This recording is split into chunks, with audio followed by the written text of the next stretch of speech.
मात्र एकादशी का व्रत कर लेने पर, मात्र एकादशी का व्रत कर लेने पर पूर्व में किया गया हमारा पाप कर्म है, हमने किसी जीव की हत्या करी है, हमने किसी को कष्ट प्रदान करा है, हमने किसी को अपशब्द कहा है, हमने किसी को ताने दिए, हमने किसी को आड़ा टेढ़ा कहा है, हमने किसी को गालियां दे दी है, मात्र एकादशी का व्रत ही कर लेने पर ये सारे जो दोष हैं वो समाप्त हो जाते हैं, सारे दोष हमारे समाप्ति पर आ जाते हैं।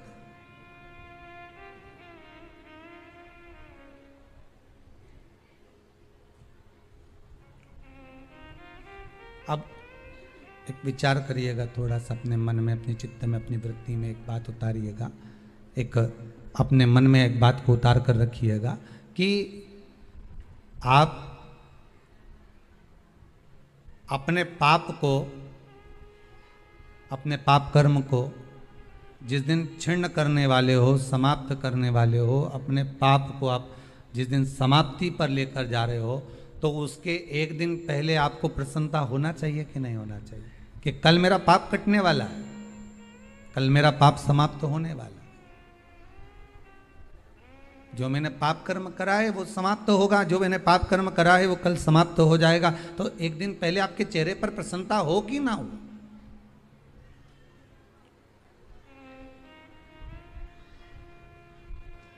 और चेहरे पर वो प्रसन्नता आपके आना चाहिए कि कल मेरा एकादशी का व्रत है, आज दशमी है, कल एकादशी का व्रत है, तो कल मेरी जब एकादशी का व्रत रहेगा तो मेरा ना जाने कितना कितना पाप, कितना असत्य, कितना झूठ, कितना प्रपंच वो समाप्त हो जाएगा। इसमें मुझे प्रसन्नता हो, इसमें मुझे आनंदता हो।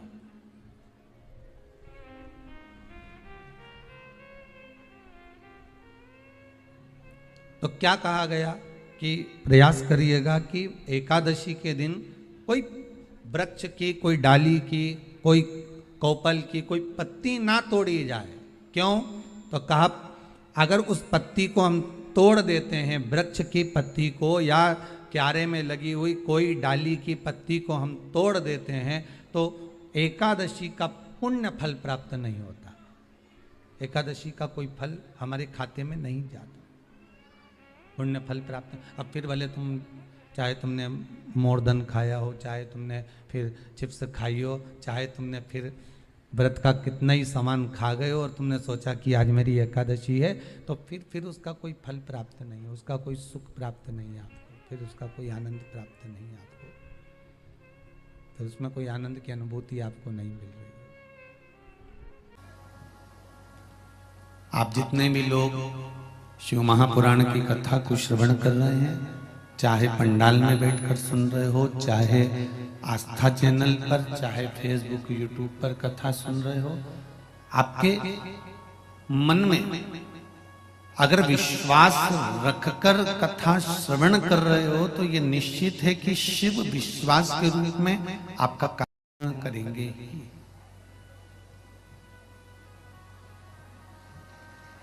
ये निश्चित है।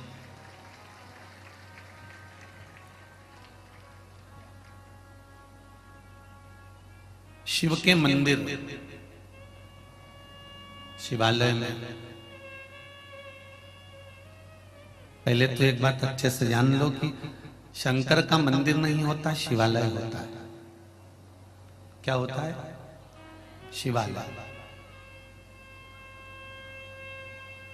शिव के मंदिर का बार बार अगर गुणगान आए तो आपको समझ लेना है कि वो मंदिर नहीं है, वो शिवालय है।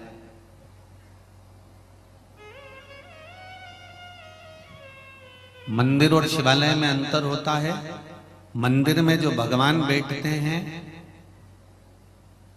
वो साल भर में एक बार डोल 11 पे या कोई उत्सव होता है, उसमें मंदिर से बाहर निकलते हैं। और शिवालय का मतलब यह होता है कि शंकर के उस मंदिर में, शिवालय में जहां पर शिवलिंग है वहां पर शंकर भगवान अगर बैठे हुए हैं, शिवालय बना हुआ है, शिवलिंग रखा हुआ है, तो वहां शिव और पार्वती प्रतिदिन प्रदोष काल में शाम के समय उस शिवालय से निकलकर भ्रमण पर चले जाते हैं। शिवालय और मंदिर में अंतर है।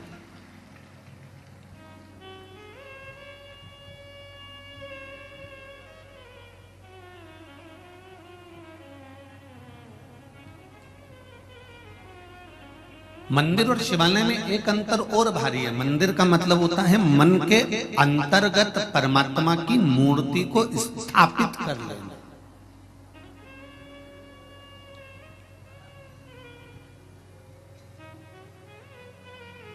मन के अंतर्गत परमात्मा की मूर्त को स्थापित कर लेना, यह मंदिर है। और शिवालय का मतलब होता है कि शिव का दर्शन कर कर, उसका स्पर्श कर कर उसमें ही लय हो जाना, उसमें ही मिल जाना, वो शिवालय है कि हम शंकर में लय हो गए, हम शंकर में समाहित हो गए। अब हमारे भीतर ना काम बचा, ना लोभ बचा, ना अहंकार बचा, ना वासना बची, ना तृष्णा बचा, ना कुछ हमारे भीतर है। हम तो शिव के हैं और शिव हमारा है।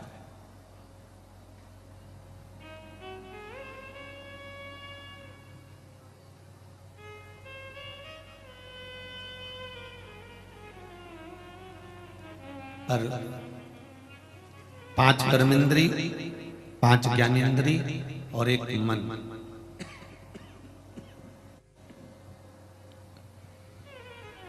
इन 11 इंद्रियों में जो मूल है वो है मन रूपी इंद्रिय। सागर वाले जरा सावधानी से सुनिएगा कथा के स्मरण को, कि मन रूपी इंद्रिय अगर एक बार परमात्मा तक पहुंच गई तो बाकी की ये 5 कर्मेंद्रियां हैं, 5 ज्ञानेंद्रियां हैं, ये फिर भटकती नहीं है, फिर ये सीधे परमात्मा की ओर।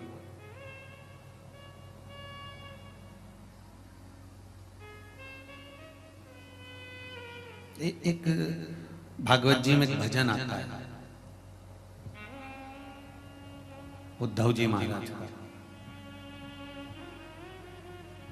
महाराज उसमें एक लाइन आती है बड़ी सुंदर, महाराज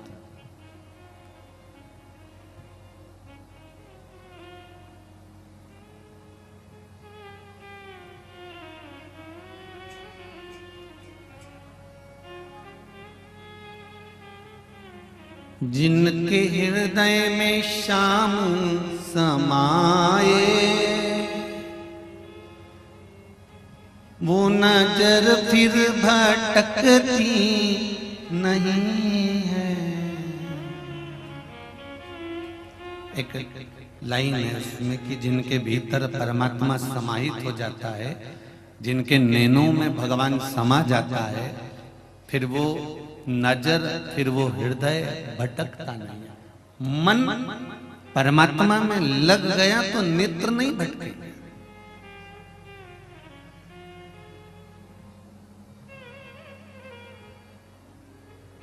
जो असल में है मस्ती में डूबे, उन्हें क्या परवाह जिंदगी की। जो उतरती है चढ़ती है मस्ती, वो हकीकत में मस्ती। महाराज जीवन में जो चढ़ाव और उतार में लगता है कि बचपन अच्छा गया, जवानी अच्छी आएगी, अधेड़ी अच्छी आएगी, थोड़े दिन खुश होकर जी लिए और थोड़े दिन बाद फिर रो लिए, तो ये मस्तता नहीं है। एक संत का जो स्वभाव होता है, एक साधु का जो स्वभाव होता है, एक गुरु का, एक तपस्वी का, एक मुनि का जो स्वभाव होता है, वो प्रत्येक दिन, प्रत्येक पल, प्रत्येक घड़ी, प्रत्येक समय में वो हमेशा खुश ही नजर आता है।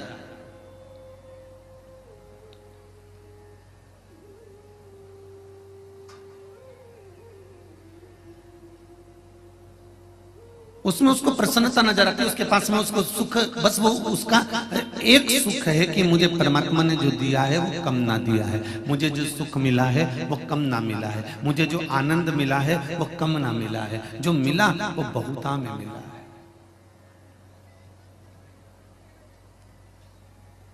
एक राजा का बगीचा,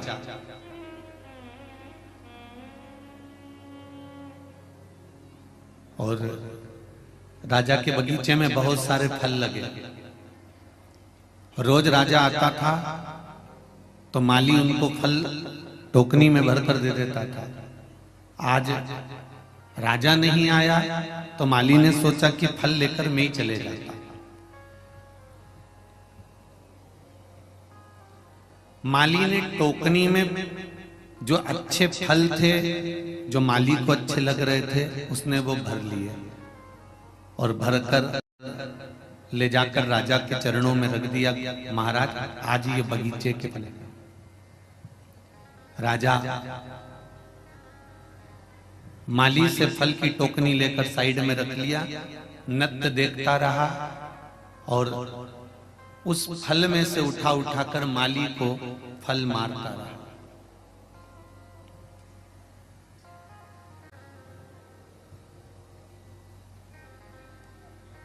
थोड़ी देर बाद राजा माली से पूछा, आप जा रहे हो?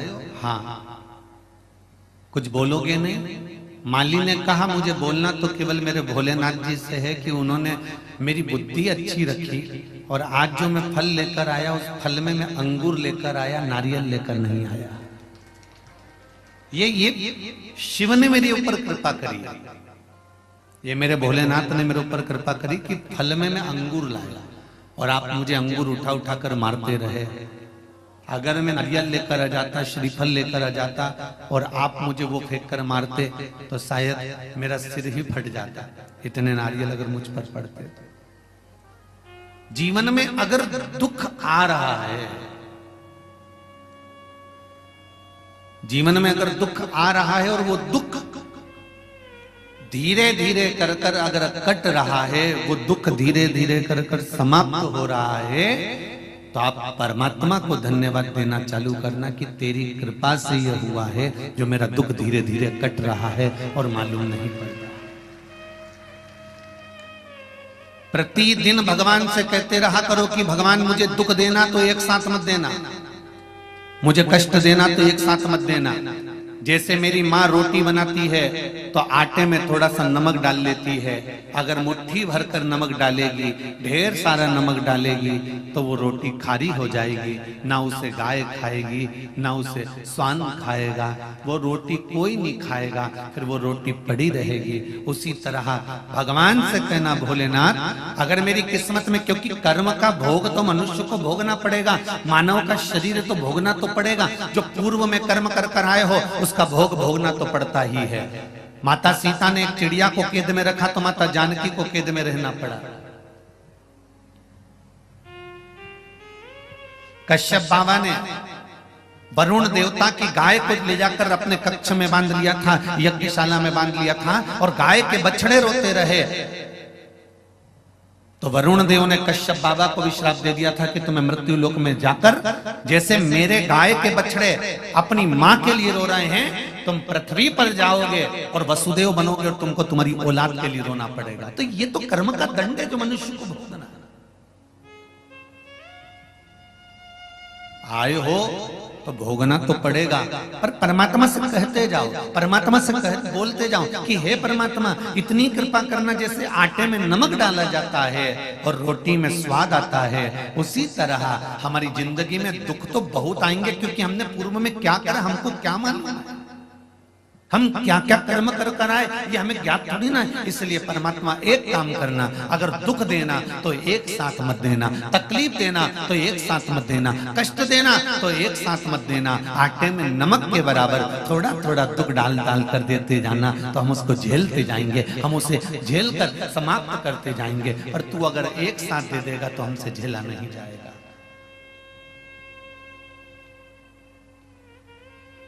एक साथ मत देना।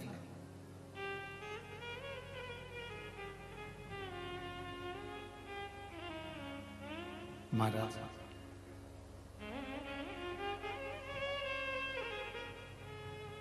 तेरी कृपा होगी तो हम उस दुख को झेल लेंगे।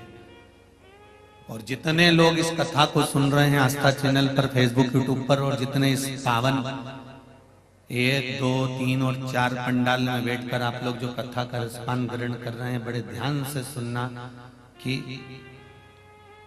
दुख को अगर परमात्मा देता है तो दुख झेलने की सामर्थ्यता भी परमात्मा ही देता है, कोई दूसरा नहीं दे सकता।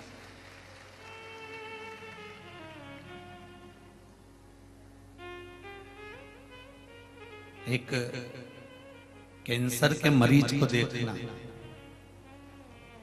जिसकी किडनी, जिसका लीवर खराब हो गया और उसका डायलिसिस चल रहा हो, उसको देखना।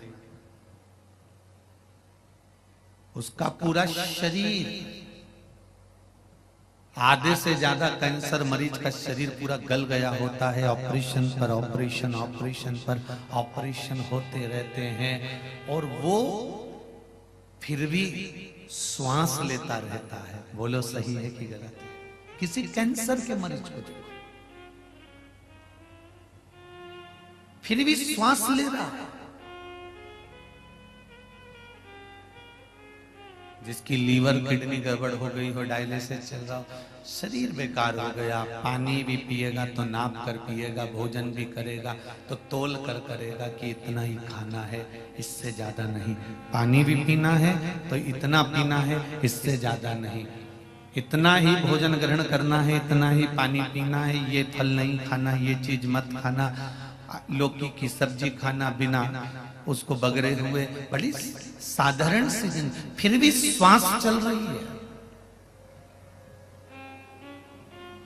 परमात्मा उसको रोग, तकलीफ, दुख झेलने का बल मेरा बाबा ही दे सकता है। किसी की सामर्थ्यता नहीं हो सकती, किसी की सामर्थ्यता नहीं है। दुख झेलने का बल देगा तो मेरा बाबा देगा।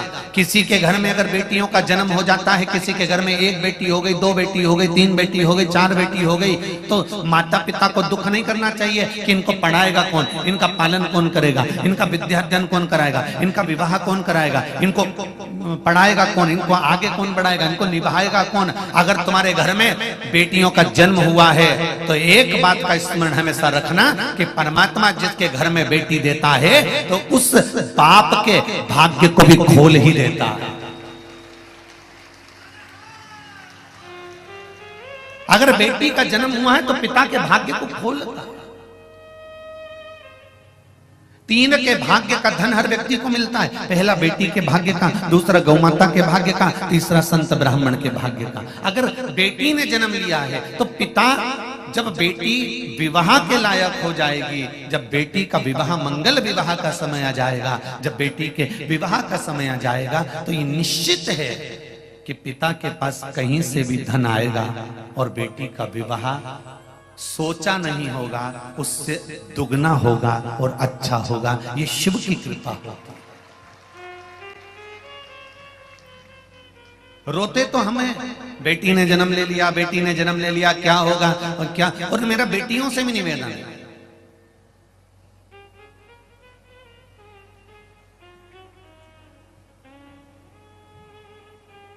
जन्म देने वाला अगर वो परमपिता परमात्मा है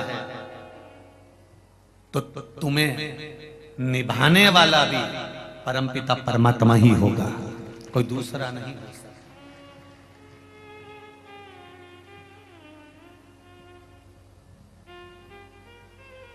कई बेटियां ऐसी होती हैं जिनको मायके से बड़ा, मेरे मायके वाले हमको नहीं पूछ रहा है, मेरे मायके वाले मुझे नहीं पूछ रहा है, मेरे मायके वाले मुझे नहीं बुला रहा है, मेरे मायके से कोई फोन नहीं करता है, मेरे मायके से कोई मुझे लेने नहीं आता है, मेरे मायके में मेरे भैया भाभी हैं वो मुझे पूछते नहीं है, मेरे मायके में मेरे ताऊ चाचा हैं वो मुझे पूछते नहीं है, मेरे मायके में ऐसा हुआ उन्होंने मुझे पूछा नहीं, मेरे मायके में ये हुआ उसने मुझे बुलाया नहीं, मेरे मायके में वो हुआ उसने मुझे पूछा नहीं, मुझे फोन आया नहीं। मेरी बेटियों से निवेदन है,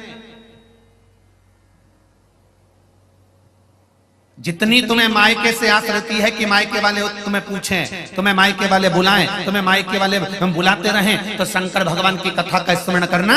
माता सती के साथ भी यही हुआ था। तुम ये आशा लगा कर मत बैठना कि मायके वाले तुम्हें बुलाएं या तुम्हें पूछें। तुम्हें तो आशा देवाधिदेव महादेव से लगाना चाहिए कि शंकर मुझे बुलाए।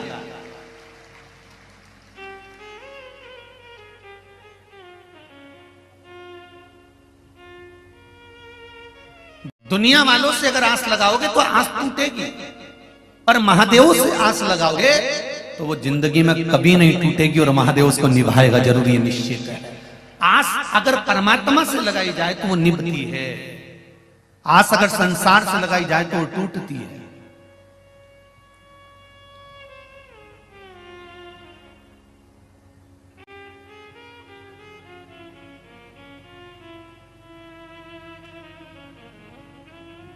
जरा सा मौसम गड़बड़ होता है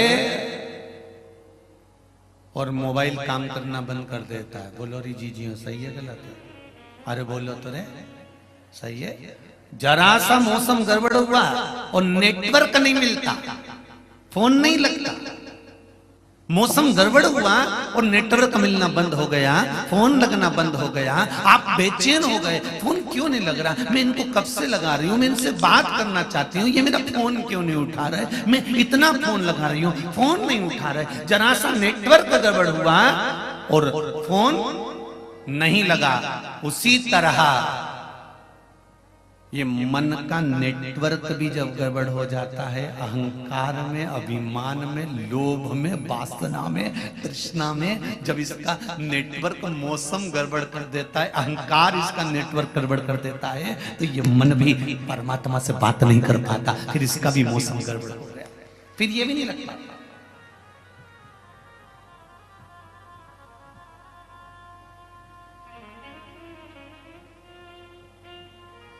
फोन सही नंबर डायल करोगे, सही नंबर डायल करोगे तो सही जगह फोन लगेगा। बोलो सही है? और अगर नंबर गलत डायल कर दिया तो फिर सही जगह फोन नहीं लगेगा, रॉन्ग नंबर फोन लगेगा। घंटी बजेगी जरूर, फिर रॉन्ग नंबर पर लगेगा, घंटी दूसरी जगह बजेगी। अब घंटी बजाना थी तुमको बेरू को और वो बज गई जगदम्बा का।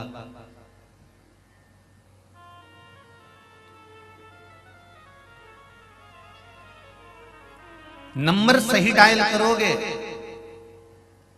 तो घंटी भी सही जगह बजेगी। उसी तरह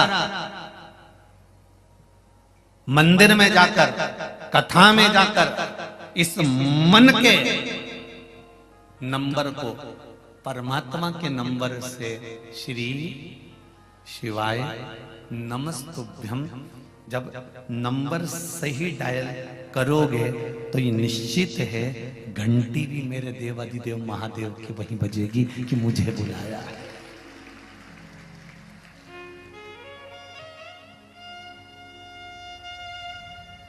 नहीं तो तुम लोटा लेके पानी का घर से गई तो थी, शिव जी के मंदिर पहुंची भी थी और शंकर जी के मंदिर में पहुंचने के बाद तुमने लोटा भर के पानी भी चढ़ाया, पर महाराज घंटी लगी नहीं है, पहुंची नहीं है। पशुपति व्रत भी करे, हमने ये भी उपाय करा, हमने वो भी उपाय करा, हमने ये भी करा, वो भी करा, उसके बाद भी अगर काम नहीं हो रहा तो समझ लेना कि घंटी सही जगह नहीं जा रही है और रॉन्ग नंबर डायल करा जा रहा है, कहीं नेटवर्क गड़बड़ हो रहा है, अहंकार या विश्वास नहीं हो पा रहा कि ऐसा करने से ऐसा होगा, विश्वास नहीं हो रहा होगा,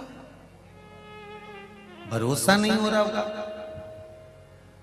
मैंने तेरे ही भरोसे ओ बाबा, तेरे ही भरोसे हवा बिच उड़ती जावांगी, बाबा डोर हथो छड़ी ना मैं कटी जावांगी, ओ भोले में तेरी पतंग, शंभू में तेरी पतंग, हवा बिच उड़ती जावांगी, बाबा डोर हथो छड़ी ना मैं कटी जावांगी।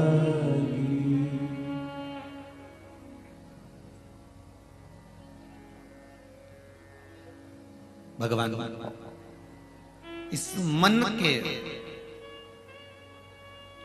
नंबर को परमात्मा के सही नंबर से हमें जोड़ना है।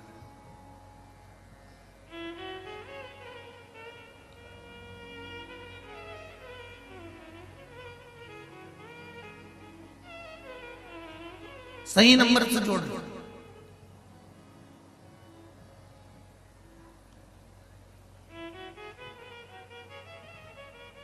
आप में से कितने लोग हैं जो मोबाइल चलाते हो तो आंख बंद कर लेते हो? अरे बोलो तो जम के। मोबाइल चला रहे हो और आंख बंद करके बैठे हो तो मोबाइल चलाओगे तुम? इससे तो बंद करके पटक दोगे, कौन चलाएगा? रख दो।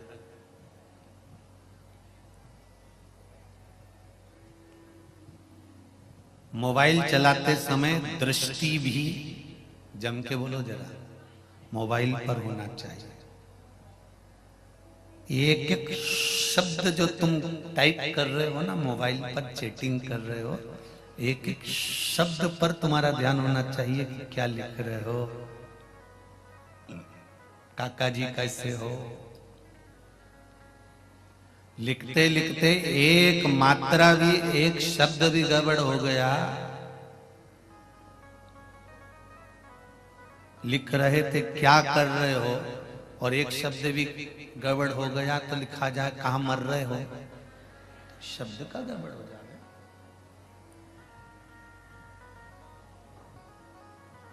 जरा विचार करना, मोबाइल पर चैटिंग करते समय, लिखते समय, देखते समय तुम्हारी दृष्टि, तुम्हारा मन, तुम्हारा चित्त, तुम्हारी वृत्ति उस मोबाइल पर टिकी हुई है।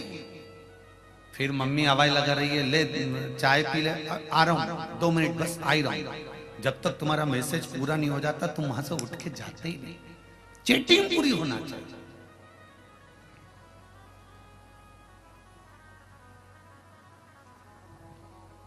जब मोबाइल चलाते समय तुम दूसरे की नहीं सुनते तो शिवजी पे जल चढ़ाते समय इन संसार वालों की क्यों सुनते हो? उसकी भक्ति में जब रमो तो ये मन, ये चित्त और ये दृष्टि उसमें होना चाहिए।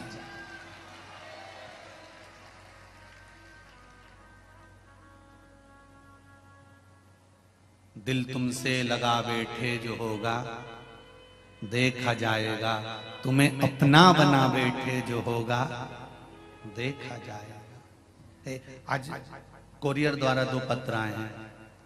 पता नहीं, हम पहले भी बोलते हैं कि तुम लोगों को एड्रेस कहां से मिल जाता है राम जी। ये पत्र कोई कम पढ़ रहे हैं जो तुम लोग वहां से लिख लिख के भेज दिए? ये कम पढ़ रहे हैं, वो लिफाफे भेज दिए। अच्छा, ये लिफाफे आ जाए और नहीं पढ़ो ना और सामने रखे रहे तो भी फिर वो कहने में आ जाता है कि हमने पत्र भेजा था और गुरुजी को दिग भी किया तो भी लिफाफा नहीं खोला, इसलिए उसको खोल के पढ़ना पड़ता। तो अभी कथा चालू होने से पहले उसको यही पढ़ रहे थे कि भेजने वाले ने भेजा। सुनीता राजेश गुप्ता 103 राधानगर इंदौर से ये कोरियर आया है। सुनीता राजेश गुप्ता 103 राधानगर इंदौर। अच्छा, इनको एड्रेस पूरा मिल गया। श्रीमान पंडित प्रदीप मिश्रा, महाशिव पुराण कथा स्थल, पटकुई हरिहर रेस्टोरेंट के पास, सागर मध्य प्रदेश। क्यों केसरवाली जी, तुम बताने गए थे क्या? है? बताओ।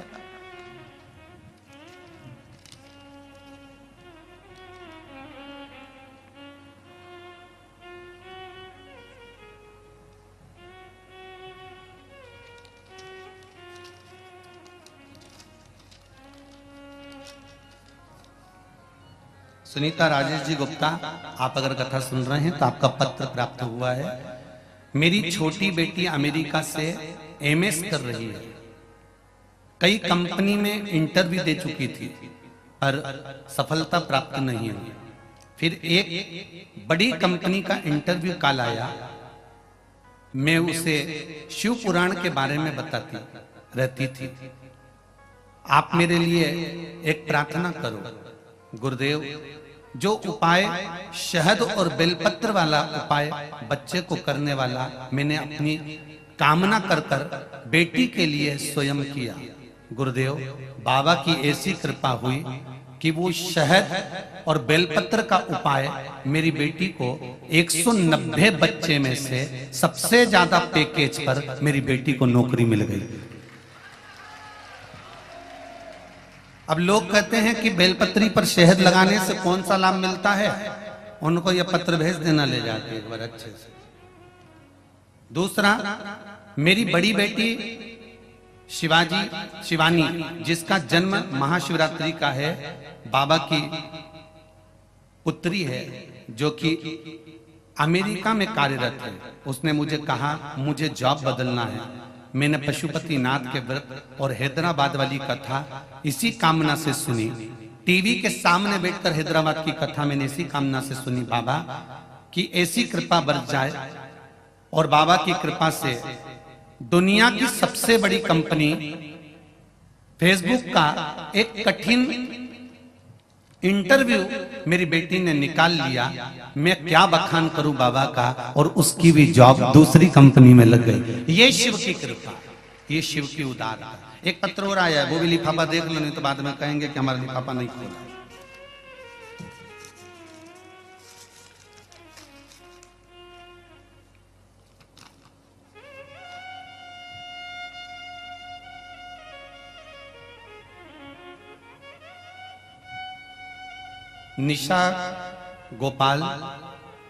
निशा गोयल, दीपक जी गोयल, जगाधारी यमुनानगर से ये निशा गोयल और दीपक जी गोयल, जिला यमुनानगर, हरियाणा से ये पत्र आया है। तो निशा जी और दीपक जी आपका पत्र प्राप्त हो गया है।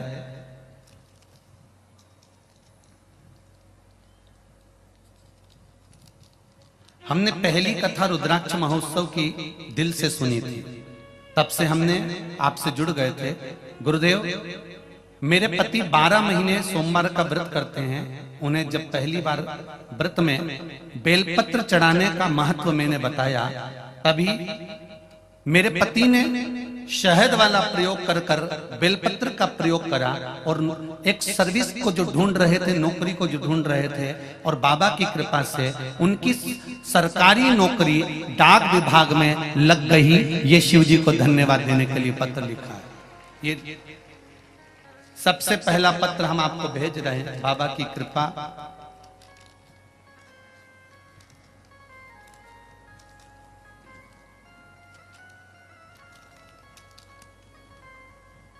मेरी मम्मी के गठान हो गई थी पिछले महीने वो गठान दिनों दिन बढ़ती जा रही थी। अल्ट्रासाउंड की रिपोर्ट तीसरे दिन आनी थी। उससे पहले मैंने आपका बताया हुआ उपाय किया, दिल से बाबा से जाकर कहा, और बाबा की कृपा से जो रिपोर्ट आई उसमें मेरी माता को कोई बीमारी निकल कर नहीं आई। ये शिव की कृपा है। उदारता शंकर की क्या होती है ये शिव ही जानता है। आप दिल से उससे कहेंगे और दिल से उससे बोलेंगे तो वो सुनेगा। बस एक बात का स्मरण अपने जीवन में रखिएगा। फिर कहूंगा, मोबाइल चलाते समय तुम्हारी दृष्टि मोबाइल में रहती है, नेत्र मोबाइल में रहते हैं। टाइप करते समय तुम्हारा मन मोबाइल में रहता है। किसी अच्छे से जब चैटिंग चलती है तो मुख पर स्माइल भी रहती है। बोलो सही है कि गलत है? ये तीन चीजें चैटिंग करते समय, मोबाइल चलाते समय तुम्हें ध्यान करना है कि मोबाइल पर चलाते समय नेत्र मोबाइल पर है, मन मोबाइल पर है, चेहरे पर स्माइल है। यही की यही जब मेरे देव अधिदेव महादेव से आप बात कर रहे हो, जल चढ़ा रहे हो, बेलपत्री चढ़ा रहे हो, मेरे शंकर के शिवालय में बैठकर उसकी आराधना कर रहे हो, श्री शिवाय नमस्तुभ्यम मंत्र का जाप कर रहे हो, या पंचाक्षर मंत्र नमः शिवाय बोल रहे हो, या षडाक्षर मंत्र ओम नमः शिवाय बोल रहे हो, तब तुम्हारा ये मन, तुम्हारी ये दृष्टि, तुम्हारा ये चित्त मेरे देवाधिदेव महादेव में होना चाहिए, तो वो सफलता मिलेगी निश्चित।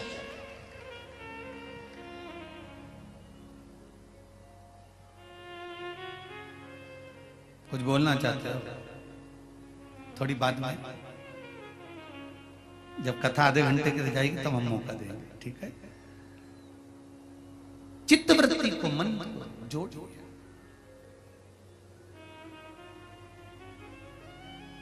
जब मन चित्त शिव में लग जाए तो फिर जीवन भटकना छूट जाए।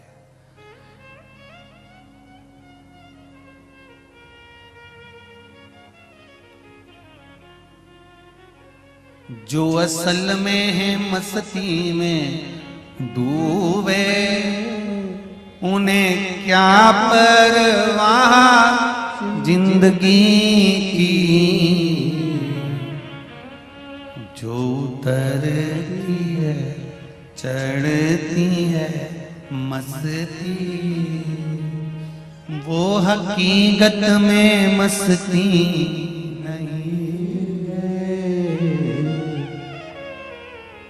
तो प्रेम की बात है।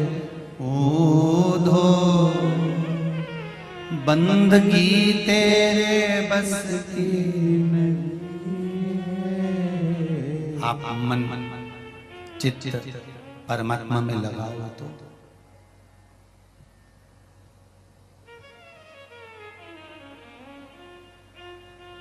मंदिर जाते हो आप लोग,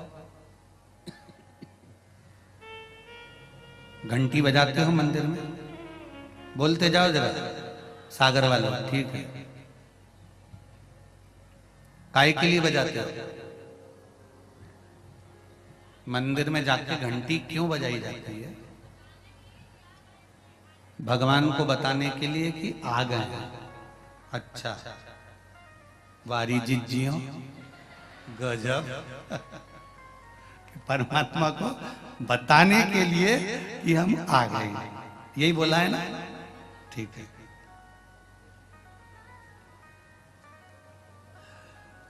तुम माता के गर्भ में जब आए थे ना, उस दिन से उसको मालूम है कि तुम आ गए, तो घंटी बजाने की जरूरत परमात्मा को बताने के लिए नहीं है, घंटी की जरूरत अपने लिए है। जैसे घंटी का नाद हो उस समय पर आप सावधान हो जाओ। जैसे स्कूल में घंटी बजती है तो क्या टीचर के लिए बजती है कि प्रिंसिपल के लिए बजती है? घंटी किसके लिए बजती है? बच्चों के लिए, स्टूडेंट के लिए, कि ये घंटी बजी है परेड में खड़े हो जाओ, ये घंटी बजी है प्रार्थना में खड़े हो जाओ, ये घंटी बजी है विज्ञान का सब्जेक्ट का ये क्रम चालू होने वाला है, ये घंटी बजी है मैथ का क्रम चालू होने वाला है, टाइम चालू होने वाला है, आधे आधे घंटे का जो सब्जेक्ट चालू होता है उसके अनुसार घंटी बजती है। एक घंटी बजी, फिर 2 घंटी बजी, फिर 3 घंटी बजी, फिर एक घंटी ऐसी बजती है टन टन टन टन टन टन, मतलब छुट्टी। कोई तुम्हें बताने नहीं आता कि घंटी किसके, तुम्हें ज्ञात हो जाए। घंटी टीचर के लिए नहीं, घंटी प्रिंसिपल के लिए नहीं, घंटी स्टूडेंट के लिए बजाई जाती है कि स्कूल में जो घंटी बजी है उससे स्टूडेंट ये समझ जाए कि अब मेरा सब्जेक्ट ये वाला चालू हो रहा है। मंदिर में जो घंटी बजती है ये परमात्मा को दिखाने के लिए नहीं बजती कि हम आ गए, ये घंटी अपने लिए बजती है कि तुम मंदिर में खड़ा है, भगवान का हो जा और एक चित्त लगाकर परमात्मा का स्मरण कर।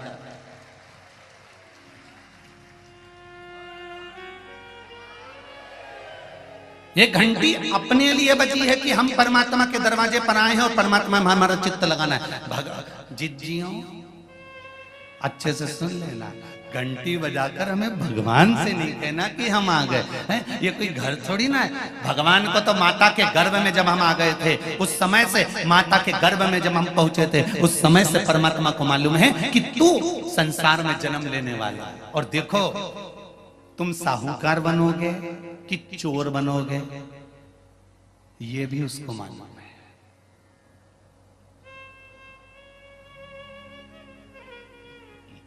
एक चोर साधु के पास पहुंच गए। चोर साधु के पास गया और साधु से जाकर उसने, चोर ने बिल्कुल सही सही कह दिया कि मैं चोर हूं, मेरे पास चोरी का सामान है, बहुत तेज पानी गिर रहा है, मुझे आपके आश्रम में रख लीजिए। संत ने कहा, तुम जानते नहीं हो मैं संत हूं और मैं चोर को आश्रय दूंगा? चलो निकलो यहां से बाहर। चोरी का सामान लेकर आ गए और मेरे आश्रम में आ गए, चलो निकलो यहां से बाहर।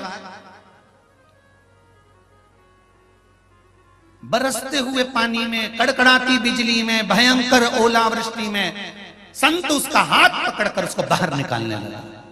चोर पांव पड़ने लगा, मानो तो गुरुदेव आप संत हो, मुझे रख लो, मैं चोर हूं। अगर वो चोर कह देता कि मैं चोर नहीं, कोई व्यापारी हूं और मेरे पास व्यापार का सामान है, तो संत रखता कि नहीं रखता? उसको रख लेता ना। पर उसने सत्य कहा कि मैं चोर हूं, मेरे पास में चोरी का सामान है। संत के पास जाकर उस चोर ने बिल्कुल सत्य कहा कि अगर मेरे को झूठ बोलना है तो संसार में बोलूंगा, पर संत के दरवाजे पर क्या झूठ बोलना। तो संत के दरवाजे पर जाकर उसने सत्य कह दिया कि मैं चोर हूं, मेरे पास में चोरी का सामान है। संत उसको धक्का मारकर निकालने लगे। तभी आकाशवाणी हुई कि ये संत कहते मैं चोर को अपने यहां रखूं। इतने में आकाशवाणी होती है और भोलेनाथ जी कहते हैं, रे संत रे साधु, तुझे तो अब मालूम पड़ा कि ये चोर है।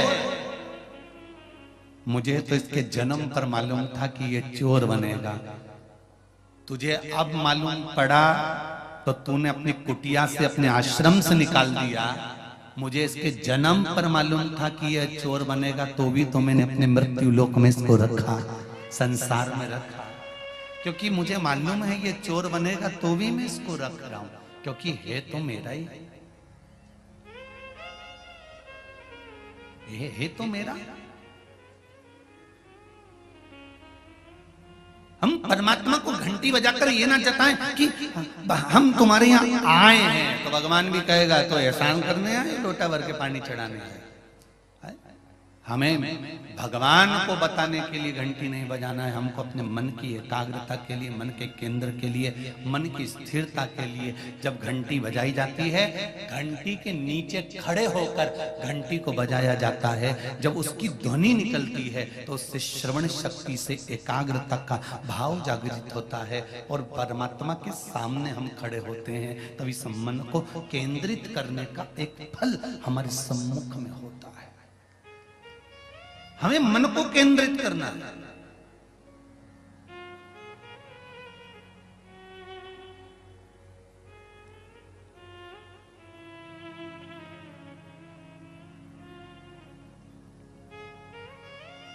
और जब अपना मन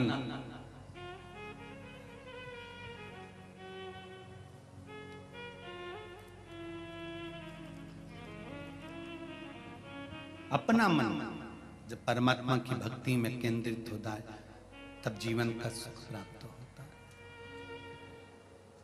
भगवान शिव की कथा कहती है, जीवन का सुख, जीवन का एक आनंद परमात्मा की श्री चरणारविंद। महाराज जब भगवान के चरणों का रस तत्व एकाग्र चित्ता से, एकाग्र आनंद से हम प्राप्त करते हैं तो जीवन का सुख अपने आप मिलने लगता है। श्री शिवाय नमस्तु। पहले भी कहा है, इस मंत्र का जाप जब जब शिव महापुराण में आए तब एकाग्र चित्त होकर थोड़ी देर बैठ कर भगवान से हृदय लगाकर मंत्र बोलने के बाद अपने दिल की बात भगवान से कह दो, तो अगली जब कथा होगी तो तुम भी वहां पहुंचे मिलोगे कि बाबा ने हमारी कामना पूर्ण कर दी। उससे ये मंत्र नहीं है, ये बाबा से कहने का एक आनंद है, बाबा से अपनी मन की बात कहने का एक सुख है। श्री शिवाय नमस्तुभ्यं, श्री शिवाय नमस्तुभ्यं, श्री शिवाय नमस्तुभ्यं, श्री शिवाय नमस्तुभ्यं, श्री शिवाय नमस्तुभ्यं। बाबा से अपने मन की बात कहना एक सुंदर तरीका है।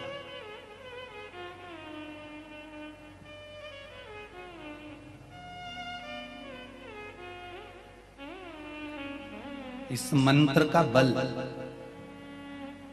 एक पत्र आया है देखिए, इस मंत्र का बल कितना प्रबल है।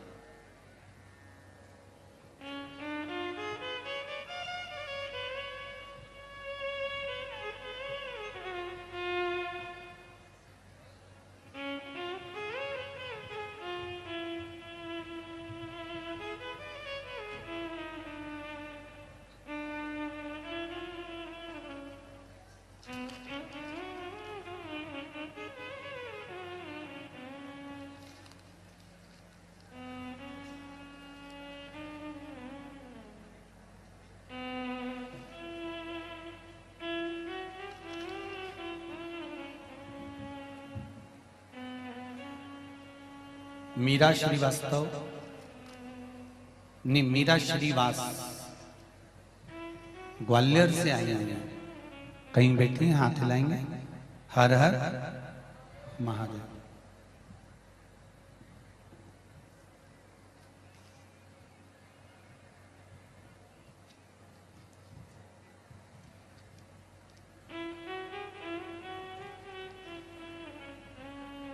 मीरा जी, बाबा की कृपा, जरा माइक पहुंचाएंगे, पहुंचाइए।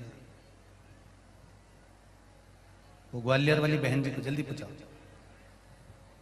हाँ, देते जाओ, एक दूसरे को बढ़ाते जाओ जरा थोड़ी।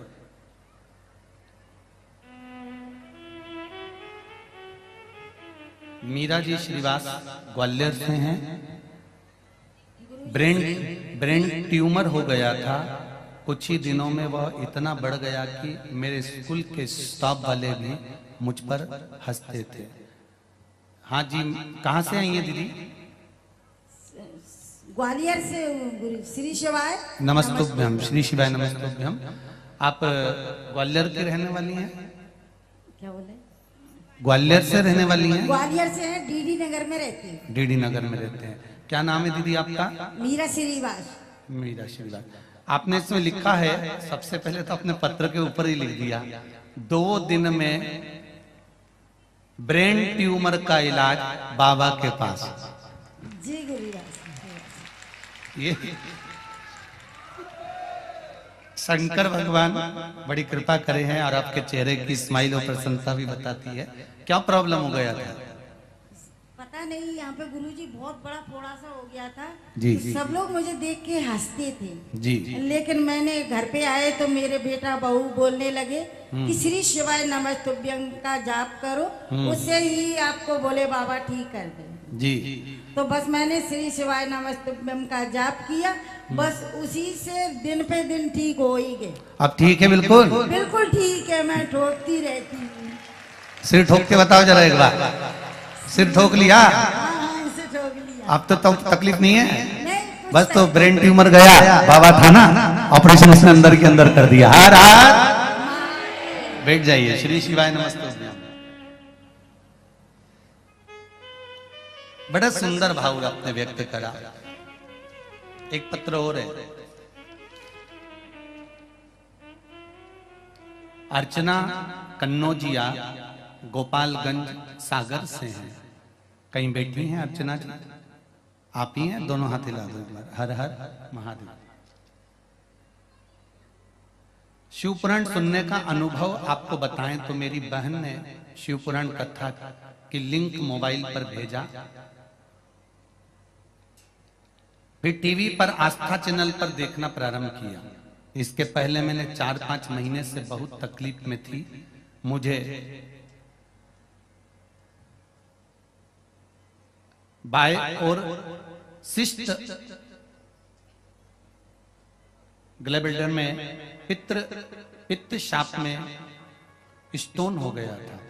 सोनोग्राफी में मालूम पड़ा बहुत दर्द होता था। गुरुजी करीब 4 से 5 डॉक्टरों को दिखा चुकी थी पर कुछ आराम नहीं लगा था।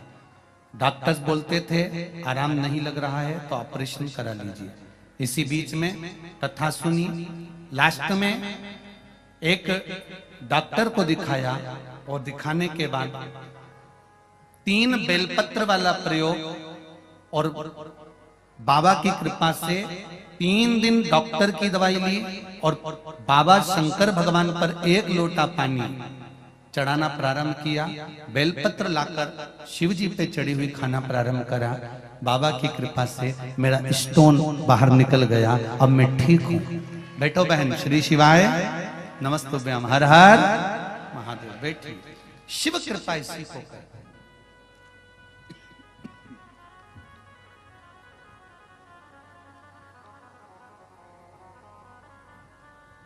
चाहे आप आस्था चैनल पर कथा सुन रहे हो, चाहे मोबाइल पर कथा सुन रहे हो, चाहे फेसबुक यूट्यूब पर सुन रहे हो, चाहे इस पंडाल में बैठकर सुन रहे हो, अगर दिल से मेरे बाबा से कुछ कहा जाता है तो वो सुनता जरूर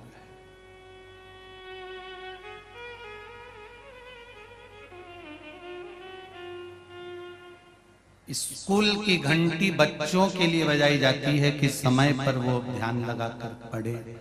मंदिर की घंटी भक्त के लिए बजाई जाती है। जो घंटी बजा रहा है उसके लिए बजाई जाती है कि आप बाबा पर विश्वास कर कर उसका स्मरण करें तो जीवन का सुख प्राप्त अवश्य होगा। अकाल मृत्यु वो मरे जो काम करे चंडाल का, काल उसका क्या बिगाड़े जो भक्त हो महा काल का।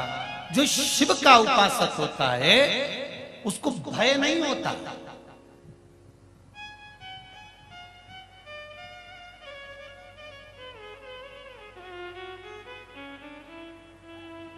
अगर भगवान की करुणा हो, भगवान की कृपा हो तो कई बार श्राप भी अगर लग जाए ना तो वो भी फलीभूत हो जाता है।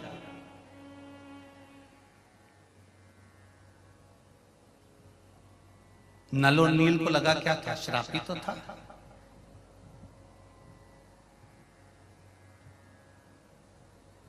ये नल और नील जब जन्म लिए थे मात्र 5 वर्ष की आयु थी इनकी, और इन दोनों बालकों ने क्या उपद्रव मचाया था। जो संत साधु बैठकर भगवान की सेवा करते थे, ठाकुर जी से लाड लड़ाते थे, शालिग्राम जी की सेवा करते थे, ये नल नील भगवान को उठाकर पानी में फेंक दिया। अब जरा देखिए, संत जिस आसन पर बैठकर भजन करते थे उस आसन को उठाकर वो पानी में फेंक दिया।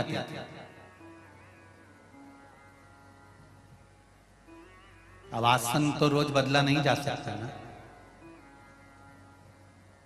आसन की बड़ी महत्वता है शिव महापुराण में कि जिस आसन पर बैठकर हम पूजन करते हैं उस आसन की महत्वता जरूर जानना। किसी दूसरे के आसन पर बैठकर अगर हम तप करते हैं, साधना करते हैं, पूजन करते हैं तो जिसका वो आसन रहता है अपनी साधना का पूरा फल उस आसन वाले के पास पहुंच जाता है। इसलिए पूजन करते समय अपना खुद का आसन होना चाहिए, और अगर आसन नहीं है तो भगवान शंकर का नाम लेकर बैठो और शिव की पूजन कर कर स्मरण कर कर फिर जाइए। पर दूसरे के आसन पर बैठकर तब साधना नहीं कर।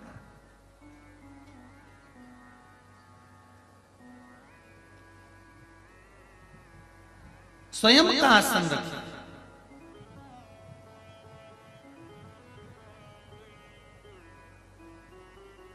आसन की भी बड़ी महत्वता होती है।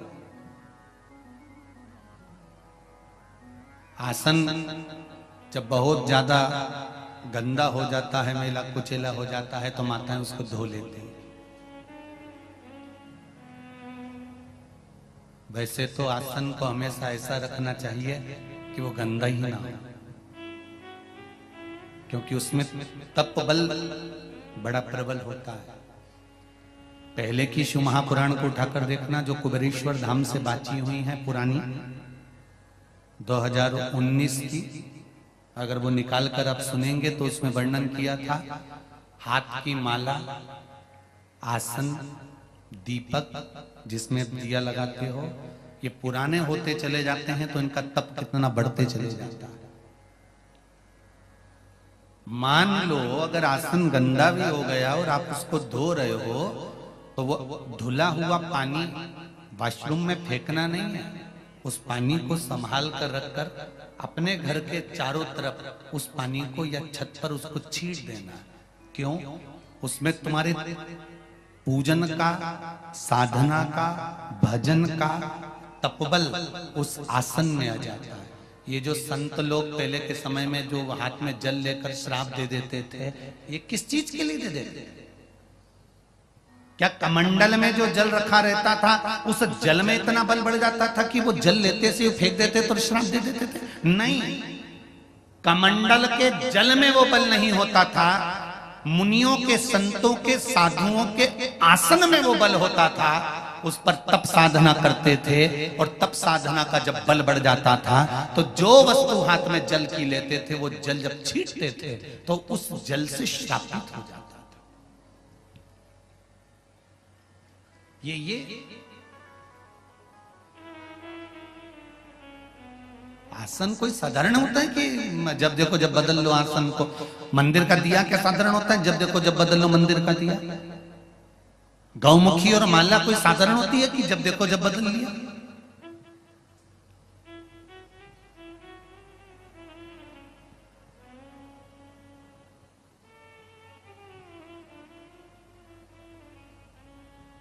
जैसे माला की मूलता है, तुलसी की माला अगर आप जप रहे हो तो उसमें मन का रुद्राक्ष का नहीं होना चाहिए। रुद्राक्ष की माला अगर बनी हुई है तो उसमें कोई मन का तुलसी का नहीं होना चाहिए। मोती की माला से अगर आप जाप कर रहे हो तो उसमें पन्ने का मन का नहीं होना चाहिए। अगर शंख की माला से जाप कर रहे हो तो उसमें रुद्राक्ष नहीं होना चाहिए। आप जिस माला से जप कर रहे हो वो माला के सारे मन के एक जैसे होना चाहिए। अगर तुलसी के हैं तो तुलसी के, रुद्राक्ष के हैं तो रुद्राक्ष के, शंख के हैं तो शंख के, मोती के हैं तो मोती के, पन्ना के हैं तो पन्ना के, जिस चीज के भी वो मन के हैं वो मन के एक जैसा होना चाहिए। उसमें अगर मन का बदल गया तो तुम कितनी भी माला जप लो उसका फल प्राप्त नहीं होता है।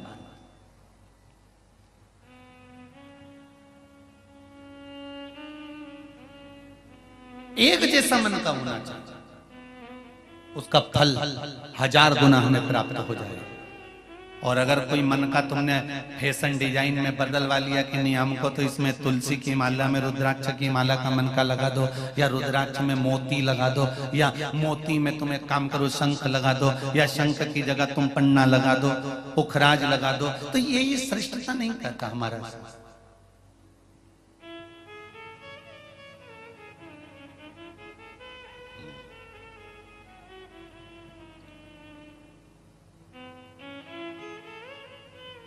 अपने आसन की श्रेष्ठता को रखिए। महाराज नल और नील क्या करते थे? इनको कोई आशीर्वाद नहीं मिला था। कई लोग कहते हैं कि इनको आशीर्वाद था कि वो पत्थर को फेंकेंगे और पानी में तैर जाएगा। नहीं नहीं नहीं नहीं, ये दोनों बालक 5 वर्ष की अवस्था में आए और 5 वर्ष की अवस्था में इन्होंने संत, साधु, सन्यासी, तपस्वी, साधक, उपासक जितने भजन करने वाले होते थे, इनका आसन, कमंडल, सामान सब ले जाकर समुद्र में, नदी में, तालाब में फेंक देते थे। और जब वो पानी में डूब जाता था, संत ढूंढते थे तो ये दोनों बड़े खुश होकर नाचने लगते थे।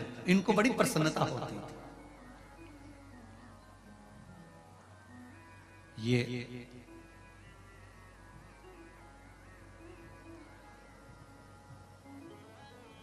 कई बार इनके माता पिता को, अश्विनी कुमारों को बताया गया कि भाई तुम्हारी बच्चे ऐसा कर रहे हैं। अब बच्चों को समझाया अभी, पर बच्चे माने नहीं तो क्या करें। खूब समझाया, खूब कहा।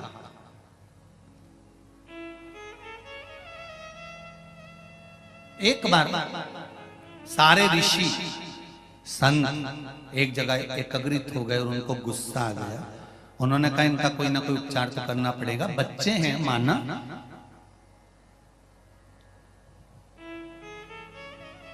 गलती करें बच्चे, पर गलती जैसी गलती करें तो चल जाए, पर बच्चे जब कोई छोटी सी चींटी जा रही है और छोटा सा बच्चा उस चींटी को मार रहा है और माँ प्रसन्न हो रही है तो ये माँ की गलती है। कोई चींटा निकल कर जा रहा है, चींटे को अगर बच्चा मार रहा है और माँ प्रसन्न हो रही है तो ये माता की गलती है। गलत काम करने पर बच्चा अगर छोटा है तो उसको छोटी अवस्था में ही उसको डांट देना चाहिए, उसको समझा देना चाहिए। बांस अगर गीला है तो उस गीले बांस को नवा देना चाहिए तो नब जाएगा, और अगर बांस सूख गया उसके बाद नवाओगे तो वो टूट जाएगा। उसी तरह यहाँ ऋषियों ने, संतों ने विचार करा कि गजब काम कर रहे हैं, छोटे छोटे बच्चे हैं और सामान ले लेकर नदी में फेंक रहे हैं। इन्होंने श्राप दे दिया, ए नल और नील,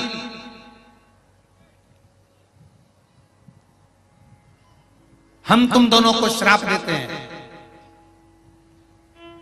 कि तुम कोई भी वस्तु अब पानी में डालोगे तो वो डूबेगी नहीं, वो तैरेगी। इससे क्या फायदा हुआ ऋषियों का? ये आसन फेंक देते थे तो पानी में तैरता रहता था, तो ये पकड़ के लिए आते थे। ये मूर्ति, भगवान की मूर्ति पानी में फेंक देते थे तो वो तैरती रहती थी, तो उसको पकड़ के लिए आते थे। कोई सामान अगर पानी में फेंक देते थे तो वो उठा कर लिए आते थे। ऋषियों को ये फायदा होगा, संतों को ये फायदा होगा। पर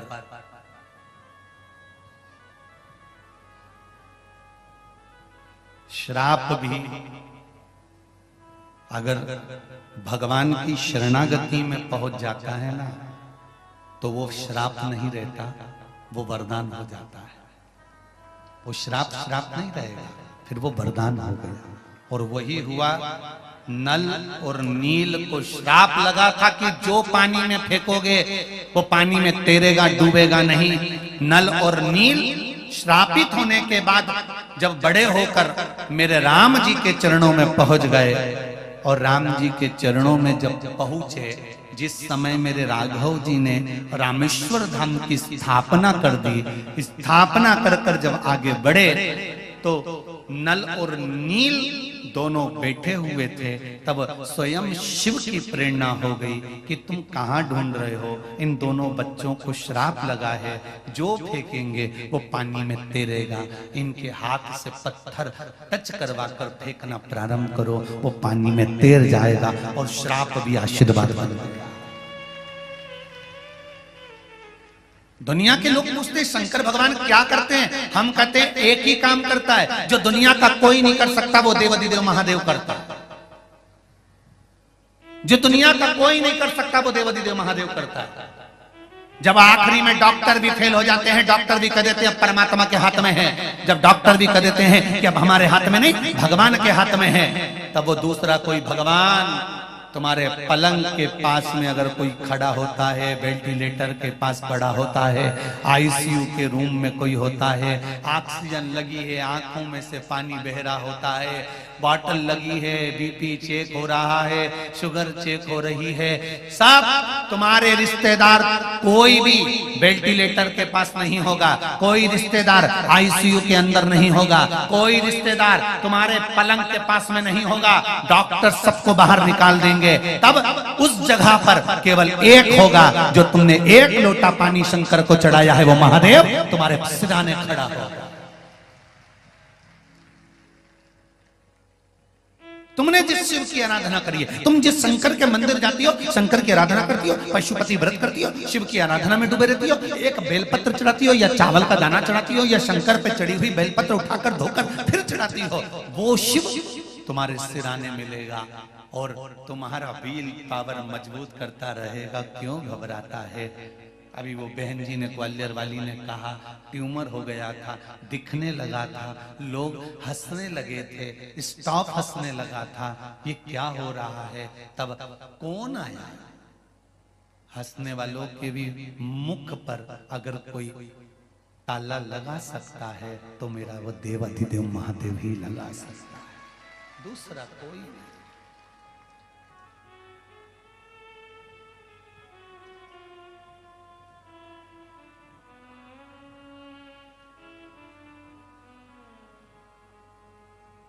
कोई दूसरा नहीं। इसीलिए कहते हैं महाराज उसका स्मरण हमारे ओम नमः, जम के बोलिए, शिवाय। ओम नमः शिवाय। पंचाक्षर षडाक्षर मंत्र के अंदर पंचाक्षर मंत्र है नमः शिवाय, षडाक्षर मंत्र है ओम, साथ में बोलिए ओम नमः शिवाय। इस षडाक्षर मंत्र की मूलता क्या है? ओम में ब्रह्मा विष्णु महेश, ओम में 3 अक्षर सामने प्रकट हो जाते हैं, आ मा आ उ ओ मा। ब्रह्मा बोलिए, ब्रह्मा विष्णु और कौन है? महेश। ये ओम के अंदर है। अब नमः जो संबोधन है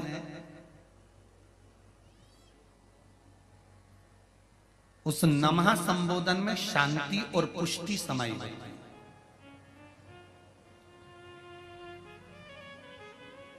नमः का मतलब है नमन। ब्रह्मा विष्णु और महेश ये ओम हो गए और हम इनको नमन करते हैं, अर्थात इस नमः शब्द में शांति भी है, पुष्टि भी है, नमन भी है। अब बचा शिवाय। शिवाय में आद्य शक्ति जगदम्बा है, शिवाय में ब्रह्म शक्ति है, शिवाय में 33 कोटि देवताओं की जो उनके वज्र में, उनके त्रिशूल में, उनके चक्र में, उनके शंख में जो शक्तियां होती हैं वो सारी शक्तियां केवल शिवाय शब्द में है। कौन से शब्द में है? शिवाय।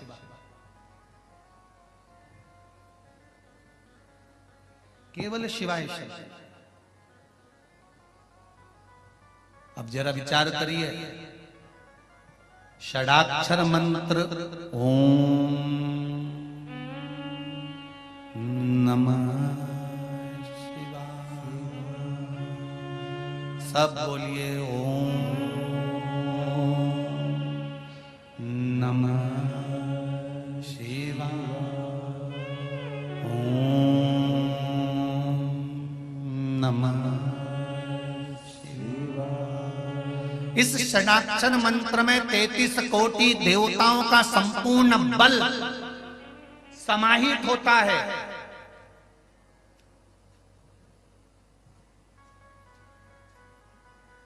जैसे शंकर भगवान पे चढ़े हुए जल का बल जब शिवलिंग से जल नीचे उतर कर आता है, जमीन पर आता है, नाली से बाहर निकलने लगता है, जल।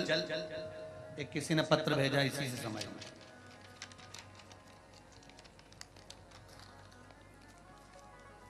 ये शिवलिंग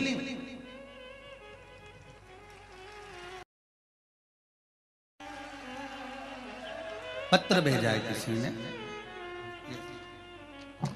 ये शिवलिंग, इसका चढ़ाया हुआ जल जब बहता बहता बहता बहता अंतिम छोर पर आता है, इस पीठ के अंतिम छोर पर आता है, और अंतिम छोर पर आने पर उस जल का मात्र नयन पर स्पर्श ही कर लेना सारी इंद्रियों को केंद्रित कर देता है। मात्र स्पर्श कर देना।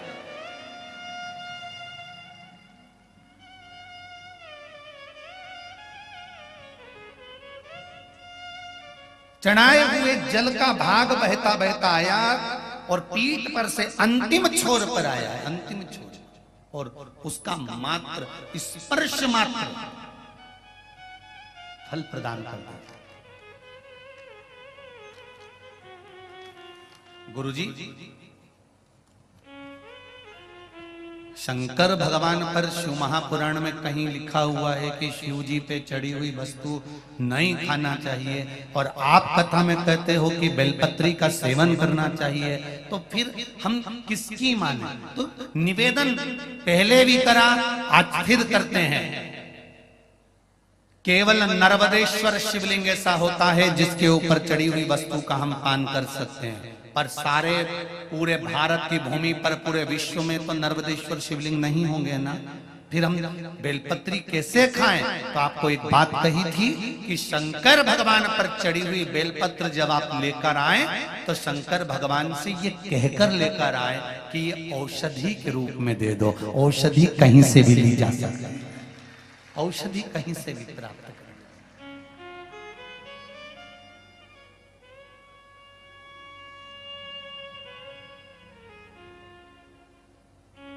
उस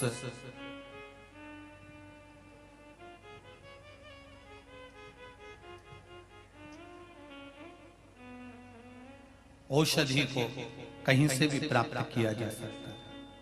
कैसे? जैसे भोजन में 3 दोष होते हैं। कितने दोष होते हैं? 3। जिसके घर में पुरानी पुरानी माताएं हैं, बुजुर्ग माताएं हैं, और बुजुर्ग अगर पुरुष हैं, बूढ़ी बूढ़ी माताएं हैं, तो वो जानती हैं।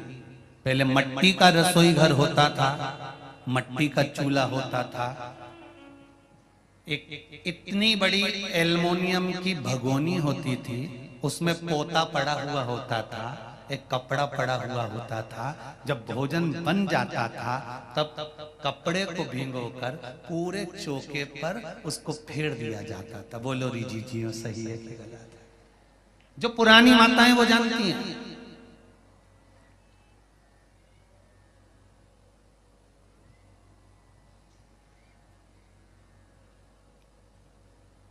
क्यों? ये आने वाली पाश्चात्य सभ्यता, आज के जमाने में तो रसोई घर है, रात को ऐसे कैसे बंद कर दिया, झूठे बर्तन ले जाके पटक दिए,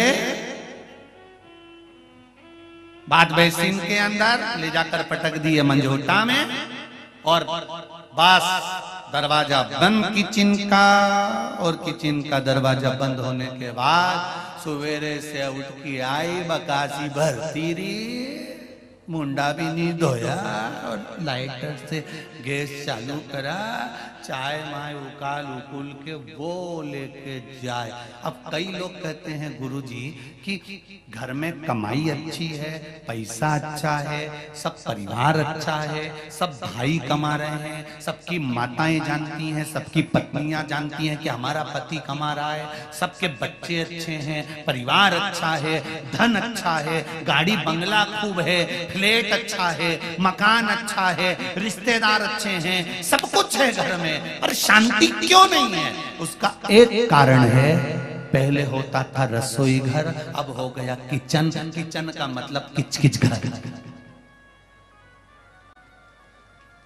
रसोई घर और किचन में अंतर है। रसोई घर में रोज भोजन के बाद में पोछा लगता था, या भोजन बनने से पहले सुबेरे माताएं एक कपड़ा गीला कर कर पोता लगाती थी, उसके बाद में चूल्हा जलाती थी। आज के जमाने में तो बिना नहाए, बिना मुख धोए, भले तुम बिना नहाए तुम अपनी जगह पर हो गए, हो सकता है तुम्हारी नींद ना खुलती हो, लेट खुलती हो, पर जब भी रसोई घर में चाय की हंडी चढ़ाओ, चाहे तुम चाय बनाओ, सबसे पहले अगर गैस चालू कर रहे हो, अग्नि को प्रकट कर रहे हो, रसोई घर में भोजन बना रहे हो, तो पहले उस रसोई घर में भोजन से 3 दोष उत्पन्न होते हैं। उस 3 दोष को मिटाने के लिए पहले एक कपड़ा गीला कर कर, भले पत्थर क्यों ना है, उसको पोंछ देना चाहिए, तो 3 दोष समाप्त हो जाते हैं। घर में से क्लेश, अशांति समाप्त हो जाता है।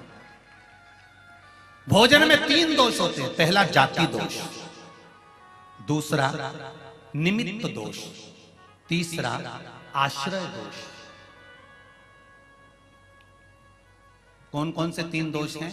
पहला जाति दोष, दूसरा निमित्त दोष और तीसरा आश्रय दोष।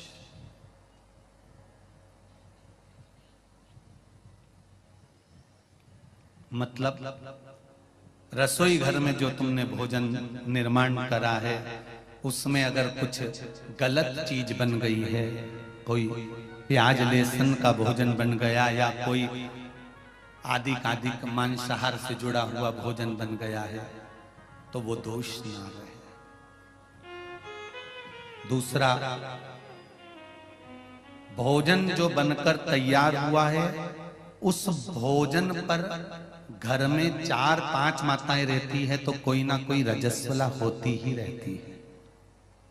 किसी ना किसी को रजो धर्म तो रहता है, कोई का कभी रजो धर्म आता है, कोई का कभी रजस्वला धर्म आता है, किसी का कभी रजस्वला धर्म आता है। तो भोजन जो बनकर रखा हुआ है या भोजन बन रहा होता है उस भोजन पर रजो धर्म धारण करने वाली स्त्री की अगर दृष्टि पड़ रही है या उसका कोई हाथ लग गया है उस भोजन बनते हुए वस्तु में तो उसका दोष समाप्त हो जाए। तो दूसरे नंबर पर आता है निमित्त दोष और तीसरा दोष आता है आश्रय दोष। अपन कहां से चलकर आए और रसोई घर में प्रवेश कर कर अपन ने भोजन बनाया, अपने पांव की पादुका या अपना चरण में जो रज कहीं बाहर की गलत आकर प्रवेश कर गई है तो वो दोष ना रहे। इसलिए भोजनशाला में भोजन बनाते समय और भोजन बनाने के बाद अगर तुम सवेरे सवेरे पोछा नहीं लगा सकते तो रात्रि में जब तुम्हारा भोजन पूर्ण हो जाए या सवेरे का भोजन जब तुम्हारा पूर्ण हो जाए उसके बाद में एक कपड़ा लेकर उस भोजन के प्लेटफॉर्म को, उस रसोई घर को एक कपड़े से तुम्हें नौकर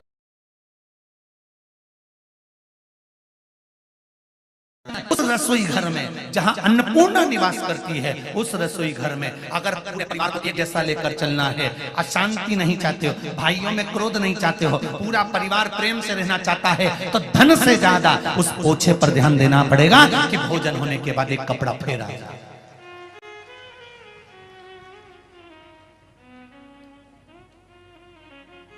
और यदि आपने रात को पोछा नहीं लगाया है तो सुबह रसोई घर चालू करने से पहले पोछा फेरो। 3 दोष से निजात होना चाहिए, 3 दोष मिटना चाहिए।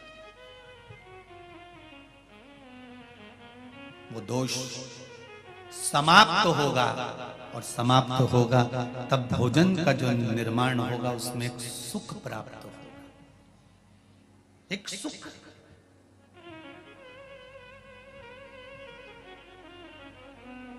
और भोजन बनाते समय आपका चित्त वृत्ति मन तीनों भगवान के उस भोजन भाग में होना चाहिए। हिटलर की एक बात याद रख लें, हिटलर की किताब पढ़ना उसमें मिलेगा आपको।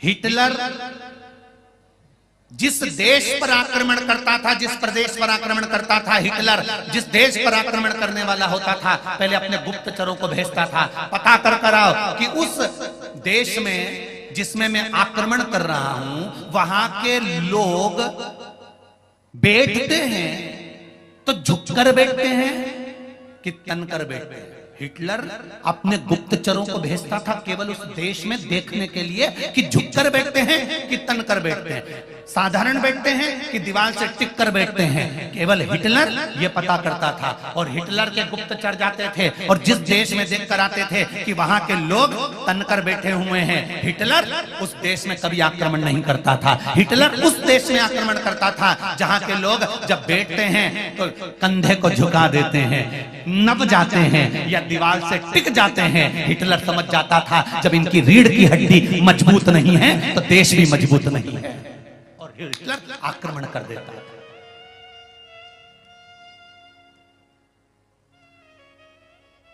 हिटलर उस देश पर आक्रमण कर देता जिसकी रीढ़ की हड्डी मजबूत नहीं। इसलिए हमारा शास्त्र कहता है, हमारा योग आश्रम कहता है, हमारा पतंजलि कहता है, हमारा योग कहता है, हमारे वेद और हमारे शास्त्र कहते हैं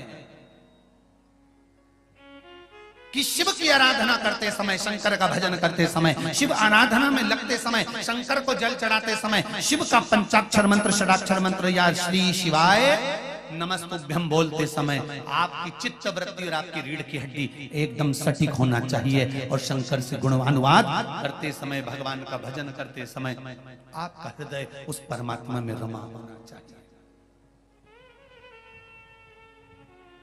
चित्त रमा।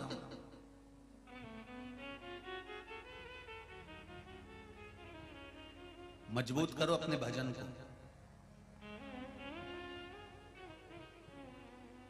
शिव कथा कह रही है महाराज, आप चित्त वृत्ति से जो भगवान का भजन करते हो उसका फल अवश्य प्राप्त होता है, ये निश्चित है।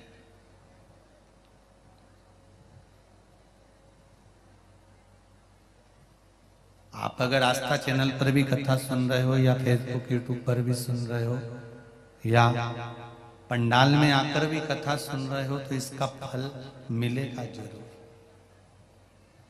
निश्चित है।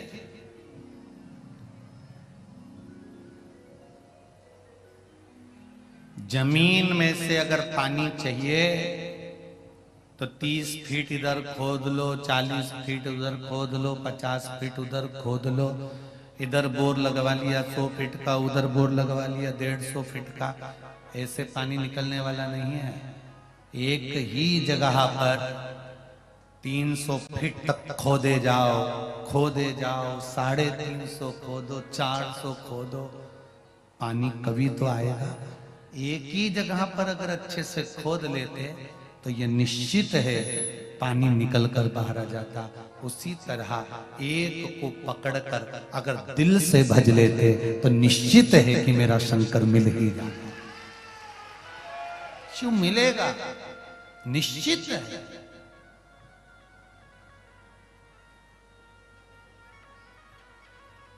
उसको पाना कठिन नहीं है।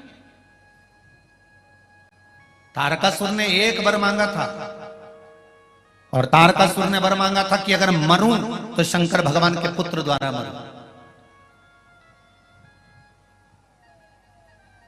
शिव के पुत्र द्वारा, भगवान शंकर के पुत्र द्वारा मेरे प्राण छूटना चाहिए। इंद्र कहते मेरा आसन चले गया, सिंहासन चले गया, कोई कहता है मेरी सत्ता चली गई, कोई कहता है मेरा वैभव चले गया, कोई कहता है मेरा राशि ठाट चले गया, कोई कहता है मेरा यहाँ का राज्य चले गया। भगवान ब्रह्मा जी के पास जाकर कहा, ब्रह्मदेव ये बताओ कि ये तारकासुर मरेगा कैसे, क्योंकि तारकासुर ने इंद्र का सिंहासन भी ले लिया, तारकासुर ने देवताओं का सिंहासन भी ले लिया, अब ये सिंहासन वापिस मिलेगा कैसे?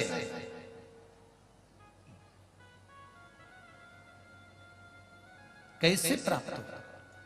तो ब्रह्मा जी ने एक बहुत सुंदर बात की है, आप भी थोड़ा सा ध्यान दीजिएगा इस बात पर।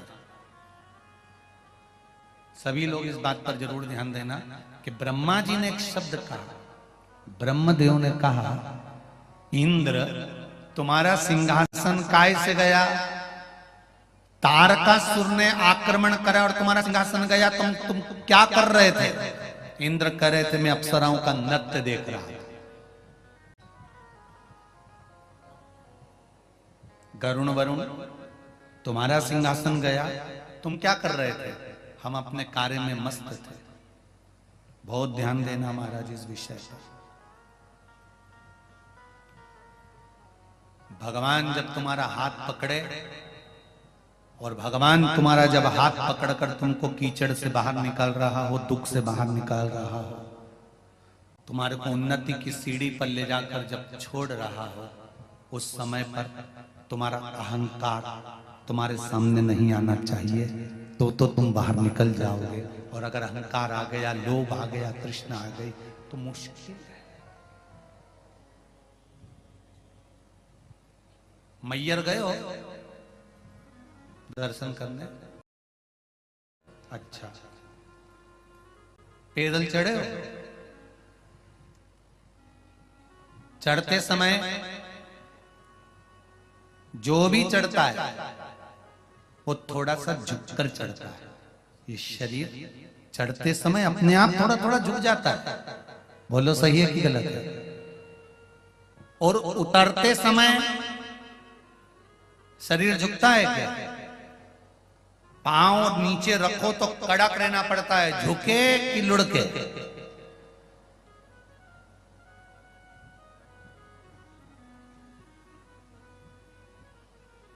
जितना जितना ऊपर चढ़ते जाओगे, माता रानी के दर्शन करने के लिए जितने ऊपर चढ़ते जाओगे, उतना शरीर को झुकाना पड़ता है और शरीर झुकता है। क्यों? क्योंकि उन्नति की सीढ़ी पर वही चढ़ सकता है जो जिंदगी में झुकना जानता है।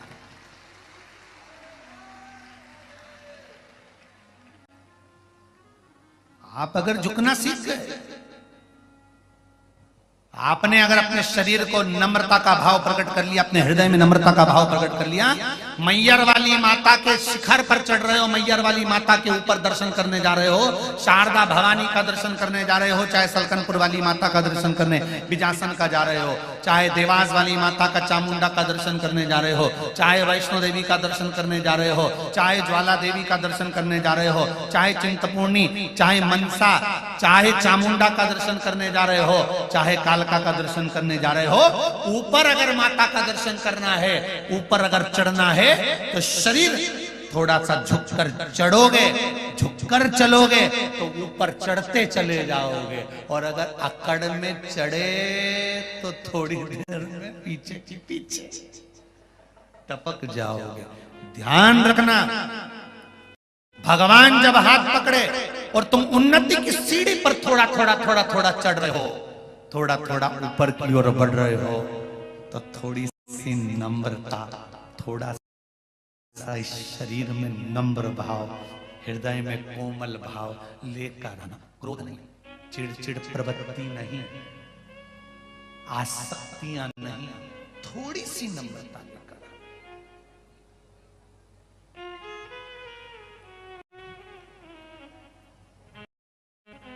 शरीर में सबसे पहले सांस छोड़कर जाते हैं दांत। किसी किसी का तो पूरा सोफा सेट ही निकल गया है। शरीर में सबसे पहले सांस छोड़कर जाते हैं दांत, और शरीर में सबसे आखिरी तक टिकने वाली है जीवान।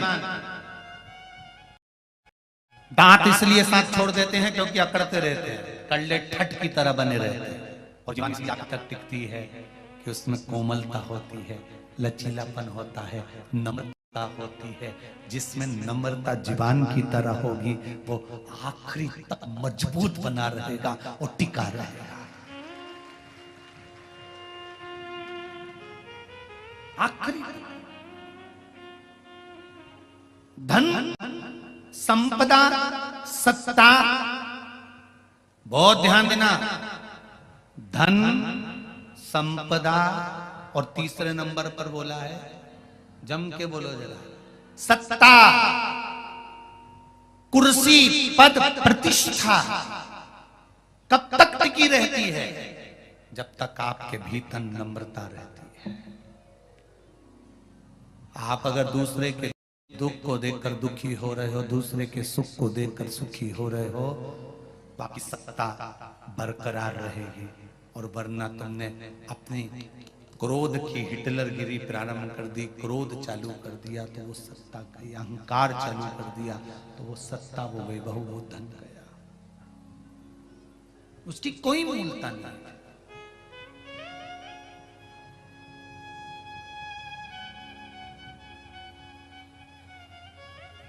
वैभव समाप्त हो गया, उसकी कोई मूलता नहीं।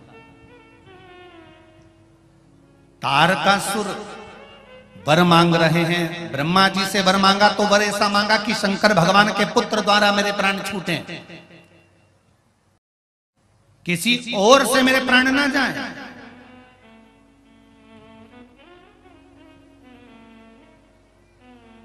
कारण क्या है? मरना सबको है, मृत्यु सबकी आना है, पर ऐसे ही खाता खाता मरी गया तो वो तो नरक गया, और जो भगवान का भजन गाता गाता मरी गया वो तो परमात्मा की शरण गया। अंतर तो है, दोनों में है। भगवान का भजन करते हुए, स्मरण करते हुए, नाम जाप करते हुए, मंत्र स्मरण करते हुए, श्री शिवाय नमस्तुभ्यम या पंचाक्षर या षडाक्षर मंत्र का स्मरण करते हुए गया, उसका सुख। अरे जरा एक बार समर्थ रामदास जी के शिष्य छत्रपति शिवाजी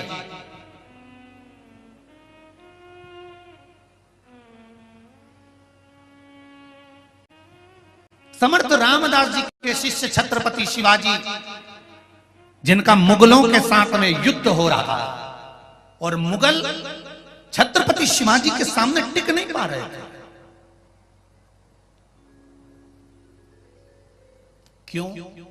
क्योंकि छत्रपति शिवाजी के गुरु समर्थ रामदास जी और समर्थ रामदास जी ने जो भक्ति का बल छत्रपति शिवाजी को जो मंत्र का बल दिया था वो कोई साधारण नहीं था।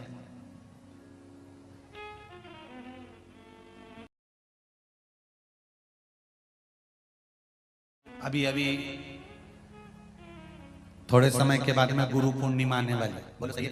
जिन जिन गुरु मंत्र नहीं लिया होगा वो गुरु जी ढूंढते फिरेंगे कि इनका गुरु जी मिल जाए और गुरु मंत्र मिल जाए। निवेदन है, पानी पियो छान, गुरु करो जान। 50 बार विचार करना कि किस गुरु से हम गुरु मंत्र लें। कोई जीवन में ऐसा गुरु मिले जो जीवन की सार्थकता उत्पन्न कर दे और परमात्मा से हमारा मिलन करवा दे, फिर 84 लाख योनियों में मरना जीना ना पड़े, चले जाए। ऐसा सतगुरु मिल गया। समर्थ रामदास जी के शिष्य छत्रपति शिवाजी, जो मुगलों के साथ में युद्ध हो रहा है और मुगल छत्रपति शिवाजी के सामने घुटने टेक रहे हैं, जीत नहीं पा रहे। तब मुगलों ने एक तंत्र विद्या वाले को बुलाया और बुलाकर कहा कि हमारे साथ रहो और हमारे साथ रहकर एक काम ऐसा करना कि शिवाजी को चारों तरफ से कोई ना हो, तब तुम अंदर जाकर शिवाजी को तलवार से टुकड़े टुकड़े कर दो। तंत्र मंत्र विद्या वाले ने कहा चिंता मत करो, मेरे पास में ऐसी विद्या है कि मैं बस ऐसी विद्या फैलाऊंगा, सबके सामने में जाऊंगा छत्रपति शिवाजी के कक्ष में, कोई मुझे देख नहीं पाएगा, अंदर पहुंच जाऊंगा, छत्रपति शिवाजी को मार दूंगा। तंत्र विद्या वाले को बुलाकर मुगलों ने उस तंत्र विद्या वाले को तलवार लेकर भेजना प्रारंभ करा और वो किसी को नजर नहीं आया, अंदर पहुंच भी गया जहां छत्रपति शिवाजी सोए हुए थे।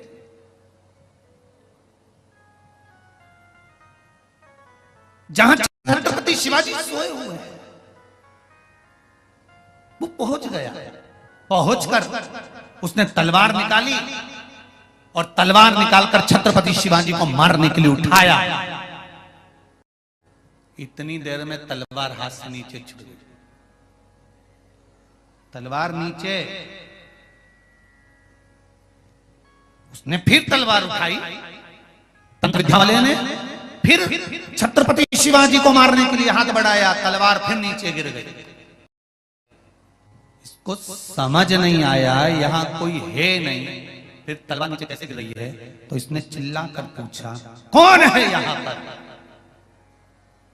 तब आकाशवाणी हुई, कोई दूसरा नहीं, शिवाजी, छत्रपति शिवाजी की मां जिस शंकर की आराधना करती थी, पंचाक्षर मंत्र को जपती थी, नमः शिवाय, वो मंत्र तेरे तंत्र के आगे भारी पड़ रहा है, इसलिए तलवार गिर रही।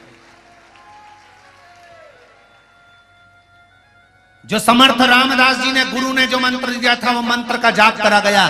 जो भगवान का मूल मंत्र होता है, पंचाक्षर हो, षडाक्षर हो, श्री शिवाय नमस्तुभ्यम हो, चाहे 10 अक्षर मंत्र ओम नमो भगवते वासुदेवाय हो, चाहे 2.5 अक्षर का मंत्र कृष्ण हो, चाहे 2 अक्षर का मंत्र राम हो, तुम जिस मंत्र को जप रहे हो, तुम जिस मंत्र की आराधना कर रहे हो, तुम जिस मंत्र को जपने का प्रयास कर रहे हो, अगर वो मंत्र तुमने जपा है और निश्चित है कि अगर तुमने दिल से जपा है तो कितना बड़े से बड़ा रोग भी आ जाता है, दुनिया का कोई व्यक्ति तुम्हारे ऊपर कितना भी प्रहार कर ले, अगर मंत्र तुमने दिल से जपा है तो तुम्हारा बाल बांका नहीं हो सकता। भजन में तारकासुर जब इंद्र से कहा ब्रह्मा जी ने तुम्हारे राज सिंहासन क्यों गया? क्योंकि तुम अप्सरा का नृत्य देख रहे थे। जब व्यक्ति के पास में कुर्सी आती है, पद आता, सत्ता आती है, वैभव आता, प्रतिष्ठा आती है, जब व्यक्ति अच्छे अच्छे ओहदे पर जाने लगता है, बड़े बड़े पद उसको प्राप्त होने लगते हैं, बड़े बड़े